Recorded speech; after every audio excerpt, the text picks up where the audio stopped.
নমস্কার বন্ধুরা, আমি আছি এখন নেহাটি স্টেশনে। আমি একটা নেহাটিটা একটা আপনার ইতিহাস বলছি। আমি বলছি না কি আমি আপনার ইতিহাস পড়াচ্ছি না, আমি একটু ইতিহাস পড়েছি, একটু আপনাকে বলছি। নেহাটিটার নাম কেন পড়েছে এখানে? নেহাটি মতলব বাসে একটা হুগলি নদী আছে, এখানে একটা নয়া হাট লাগতো, নয়া হাট, তাহলে আস্তে আস্তে নাম পড়ে গেছে এর বাঙালি উচ্চারণে নেহাটি।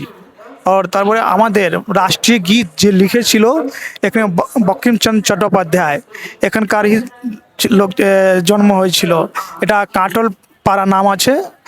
আমাদের অনেক সৌভাগ্য কি নাটটিতে আমার রাষ্ট্রীয় গীত যে লিখেছিল এখানে জন্ম হয়েছিল।